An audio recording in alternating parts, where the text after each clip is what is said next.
Sarap na, no? Okay na ate.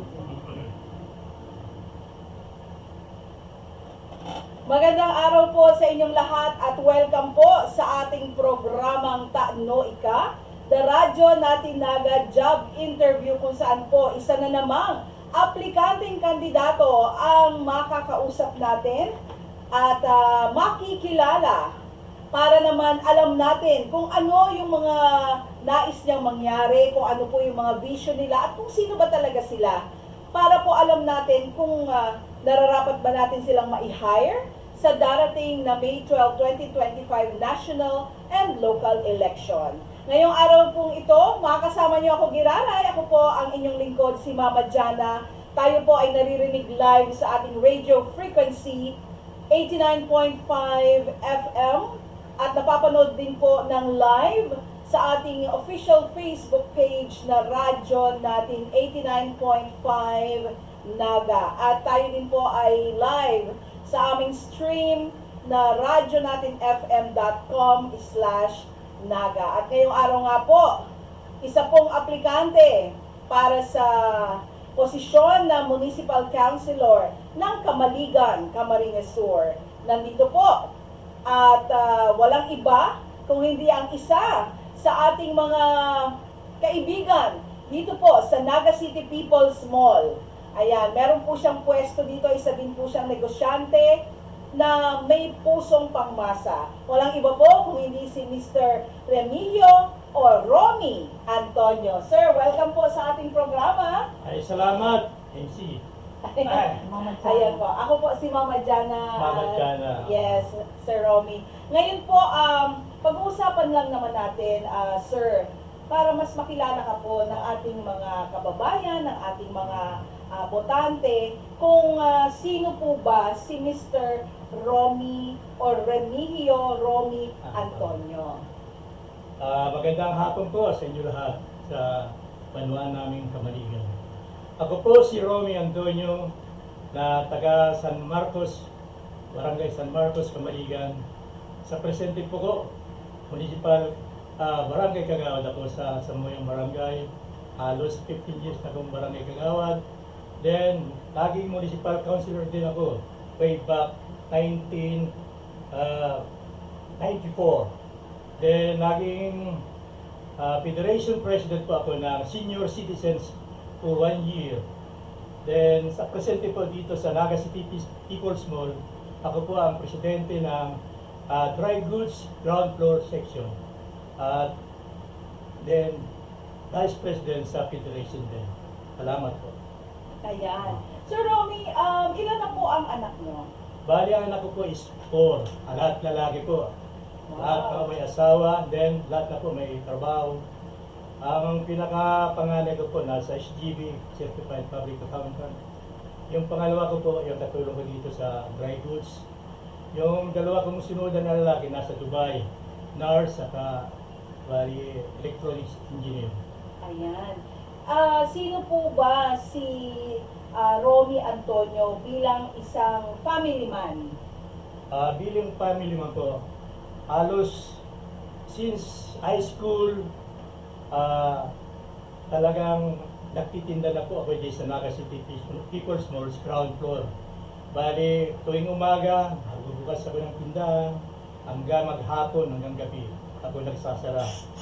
Then, ang lahat ng anak, napatapos ko po yan sa pagtitinda lang. At least, yung apat kong anak, bali may mga trabaho naman, as in, 8 na po ang sa kuyang makuha ko. 4 na babae, 4 na lalaki. Kaya sila lahat nag-aaral sa Colegio, sa UNC, sa Ateneo. Ayan. So, lahat po nakapagtapos na at may kanya-kanyang profession na po sila. Ayan. Eh, sino naman po si Romy Antonio bilang kababayan, bilang taga-Camaligan? Bilang kababayan po, bali naging member po ako sa Knights of Columbus sa amin. Member din ako ng Pastoral Council. Then, sa presente po, naging president ako sa panuan namin ng Camaligan, yung Prex 7. Yan ang pinasukan kong bagong Prex. Kaya, marami din akong napasukan ng mga community and livelihood projects. Ayan, si Sir Romy, kahit nakikita ko po sa iyong resume na kahit negosyante ka po, ang negosyante po baga talagang busy. Kasabi nyo nga, madaling araw pa lang nagbubukas na kayo ng tindahan hanggang gabi na po yan. Pero nakukuha nyo pa rin po na maging aktibo sa inyong komunidad. Opo. Ano po ba, Sir Romy, ang nag-udyok sa'yo or sino po ang nag-udyok o naka-motivate sa'yo po na pumasok sa politika? Bali kasi yung father ko, laging municipal councilor doon nung araw. Saka yung mother ko, matagal na laging barangay treasurer sa aming barangay sa San Jose, San Pablo, then as barangay kagawad. Kaya yung parents ko talaga, meron kaming kaunting pagkapolitika rin. Pero sa lahat ng magkapatid, ako lang ang napasok dito. Di ba po nabanggit nyo kanina, dati na kayong naging municipal councilor. And after a few years, or many years na po ang pagitan, di ba? Naisipan niyo pong bumalik bilang municipal councilor. Ano po ba ang nakikita nyo na concern o issue na gusto nyo pong mabigyang doon kung sakali po kayo ang ma-hire bilang municipal councilor ng Kamaligan? Bilang hired ako sa municipal councilor, mayroon akong 4 na programa. First, health, yung kalusugan ng bawat Kamaligenyo. Dapat ang Kamaligenyo maging malusog para maipatuloy niya ang sayang trabaho, pag-eskwela, asin sa mga aktibidad sa barangay. Then, ang sunod, livelihood. Ang livelihood po, at least meron akong mga experience sa pagdating sa livelihood. Makikiusap ako sa DOST na magpa-training sa aming munisipyo ng Kamaligan para maturuan yung mga nasa bahay kung anong paggagawa ng like soap making, dressmaking, kung anong mga magandang livelihood na nasa bahay lang, hindi na malabas sa bahay.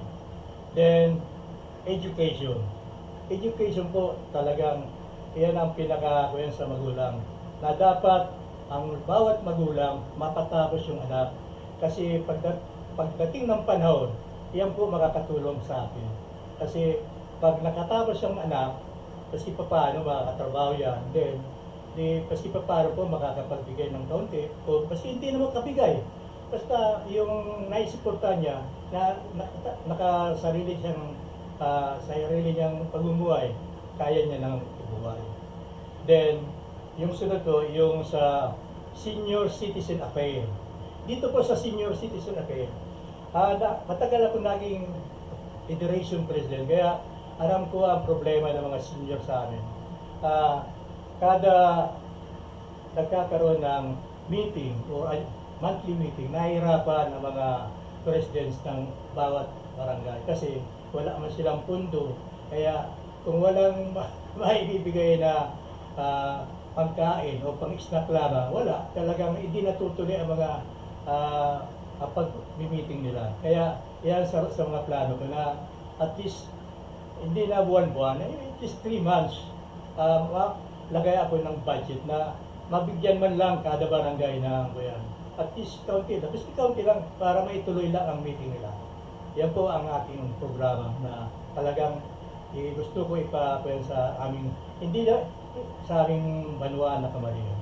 Ito, hindi po ito na walang nakakabagawan pa nito kasi yung mga dati wala din. Kaya ito ang iniisip kong makakatulong na malaki sa amin. Salamat po. Ayan po. Sir Romy, nabanggit mo na yung livelihood. Lalo na para sa mga naiiwan sa tahanan, which is usually ang mga kababaihan po, ang mga nanay, ang mga stay-at-home na mga nanay, at nabanggitan mo rin na rin po ang ating mga senior citizens. Ano po?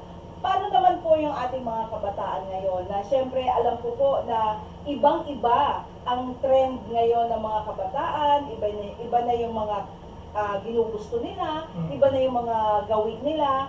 Ano po ba ang sa palagay mo po ang magandang ilagay na programa para naman po kahit pa paano hindi man natin magawa yung noon na nagawa sa atin na ng mga panahon, pero at least po ngayon, yung maigiya tamang giraray sila sa tamang agihan. Manunod po sa mga youths. Mayroon akong programa sa mga youths. Bali yung 13 barangay sa amin, na bigyan ko silang uniform. Binigyan ko sila dahil wala silang pondo eh. Kaya napag-isipan ko, kada meeting nila na nagkakaroon silang barangay meeting sa kanyang barangay, pinakiusapan na kung pwede daw mag-tingin mo yun. Kaya ginawa ko yung paraan na papagawan silang uniform, yung 13 barangays. Saka sa aming barangay, mayroon din kami yung sports piece, yung sa basketball, volleyball, then kung ano pa mga events na ginagawa namin sa barangay. Yan din ang ginagawa namin sa Banwa na Camarines. Ayan. Sir Romy, ano po ba ang, gusto lang po namin malaman, ano po ba ang prinsipyo mo sa buhay? Bali sa aking prinsipyo kasi, maski at that age, medyo may kaedadan ako, alagad, ikiingawa ko na yung talent ko magamit ko sa aming banwaan, na makatulong ako sa mga maliliit, lalo na sa mga mahihirap. Kasi yan lang po ang baga para maiahon ang mga mahihirap na maski pa paano makakuha silang pang araw-araw na pagkain kung ano lang. Yung nga sa livelihood talaga dapat. Kaya gusto ko bali maging patas lang ang labanan. Yung walang mahirap, walang mayaman. Ayan. And speaking of yung nasabi nyo nga po, kasi marami din syempre ang mag-feedback kung siguro po nakakarating din naman sa inyo na tinitignan nila yung physical na anyo, kung sino yung mga bobotohan nila. Ano po? Ngayon po, ano po ang masasabi mo tungkol sa mga ganyang mga nagbabash o yung nagsasabi na bakit pa tumakbo yan, parang hindi na naman kaya. Yung mga physical na anyo po, pero hindi yung kakayahan ng tinitignan. Alam mo sa akin, habang nagkakaedad ako, lalong naiintindihan sa aking talino. Kasi yung experience mo sa pagninegosyo, hindi matatawaran. Kaya ako hindi ko yung pigapansin. Kasi kung papansinin mo yan, yung dati kaya ito nung ginagawa, hindi mo magagawang mabuti. Kaya yung para sa akin, nagiging idol ako dyan sa tindahan. Kung maghabol ako, nakaupo dyan. Pero kung nandun ako sa municipal council, at least yung mga nalalaman ko na ikakatulong ko sa aming banwa na magpasan ng ordinansa o resolution, may ibibigay ko. Ayan, oo nga naman, bilang isang negosyante, iba-ibang ugali at klase ng tao ang nakakasalamuha mo po. At naalala ko sa sinabi ni Sir Romy, the older you are, the wiser you become. Ano po? So ayan po, napakinggan natin yung kalahating porsyon, kalahating bahagi ng application platform ng ating pong aplikating kandidato para sa posisyon ng Municipal Councilor sa Camaligan, Camarines Sur. Magbabalik po ang ating programang Taano Ika, the Radyo Natinaga Job Interview. Makalipas lang po ng ilang paalaala, kaya magbabalik po kami. Diyan lang kayo. Sa kung gusto mo ang mga nag-aas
forma asing programa.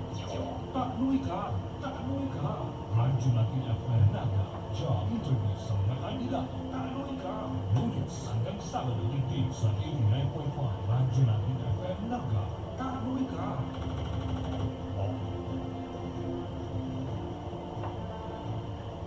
Nagbabalik po ang ating programang Taano Ika, the Radyo Natin Agad Job Interview.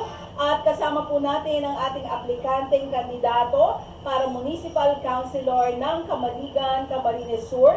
Walang iba po kung hindi si Mr. Remigio Romy Antonio. Ayan. So, kanina po, nailatag niya na ang kalahating porsyon ng kanyang application platform. Kaya sa pagpapatuloy po ng ating interview sa kanya, ang gusto naman po naming malaman, Sir Romy, kung sakali naman po na kayo ay maitulod kang mga taga-Camaligan at ma-hire sa darating na May 12, 2025 national and local election. Kung kayo po ay nakatukaw na bilang municipal councilor sa iyo pong termino o sa 3 taon na yaon ka po sa posisyon na iyan, ano po ang nahihiling mo na masasabi mong na-accomplish mo na o ika po ang nagtulod ka ini na nangyari ining pagbabago sa Camaligan? Bilang kawan yung pagkakataon na maging municipal council ka sa Mumbaluan, ang primero ko pong gigibon yung manunod sa health. Siguro mapasarap yung sarang resolution o ordinansa na dapat magkaiwang medical mission at least once a year sa Baluan ng Camaligan. Then pag-abot naman po sa education, at least madagdagan po ang mga scholarship, lalo na po sa elementary, high school, as in college. Yun po ang dakulang mga katabang sa mga manurang na at least malisan ang burden nila sa pagbayad sa tuition fees. Then pag-abot po sa livelihood, masurat ako sa DOST na maging speaker, manunod sa pagtukar kang anuman mga livelihood na dapat i-discuss, manunod sa dressmaking, mga cold, pag-iwan ng mga hotdog, kung anuman, embutido, kung anuman po na ikakaray po ka mga nyawan man lang po sa harong na nawawala, at least matukduan sila kang pag-iwan kaya. Then, sa senior naman po, yun na po nga iiwan ko po na baski sa para paano, sasabihin ko na lang na budget kung talagang di makakapasa sa resolution or ordinansa, maski in a little way, matawan ko man po ang mga kada barangay, kada meeting ninda, talagang magsasakit ka. Pinagyan ko po yan. Katong naging federation president po ako, as in barangay president ako sa barangay mi. Talaga kung may ako maingawa mayo, talagang the all year round, pero sa kalamba kapag meeting, tawa man nga ng pondo. Kaya siguro, yan na asikasugo po tulos yan. Salamat po, as in, sa ito pong lingkod, Romy Antonio po. Number 7 sa Balota. Ayan, number 7 sa Balota, Mr. Romy Antonio. At bilang ultimong kahaputan ni po sa ating programa, Sir Romy, ito po yung gustong marinig ng ating mga kababayan. Sa darating na May 12 election, paano po ika ang isa sa kanilang mapipili na patukawon bilang municipal councilor ng Camaligan, Camarines Sur? Paano ta ika, Romy o Remigio Romy Antonio? Paano po ta ako? Siguro sa experience ko, dakula na po, mahiwas na po ang experience ako bilang as barangay kagawad, municipal councilor, then as president in all three sectors. Federation President, dito sa Naga City People's Mall, Dry Goods Section, matagal akong presidente. Hanggang ngayon, hindi pa ko nakapapalitan. Kaya siguro, mga taga-Camaligan, inaalo po kamo na ang sendo pong lingkod, iboto po nito sa darating na May 12, 2025 local election as Municipal Councilor. Romy Antonio po, number 7 sa Balota. Salamat po, as in, Diyos maraming hapon po sa Indulogos. Ayan, maraming salamat man po, Sir Romy, sa iyong oras at panahon. Alam ko po, busy ka po at talagang galing pa lang si Sir Romy sa pag-house to house po dyan sa Camaligan. Pero since tirik na ang araw, di ba, kahit naman po sino, kailangan naman din magpahinga. Lalo na at malapit na ang mag-lunch time. Ayan, so maraming salamat po sa inyong pakikinig, sa inyong panonood sa ating programang Taano Ika, the radyo natin naga job interview kung saan wala po kaming pinipiling aplikanteng kandidato dahil kayo po ang pipili sa kanila. Maraming salamat at magandang araw. Salamat! Sa Wala. Salamat sir, salamat po.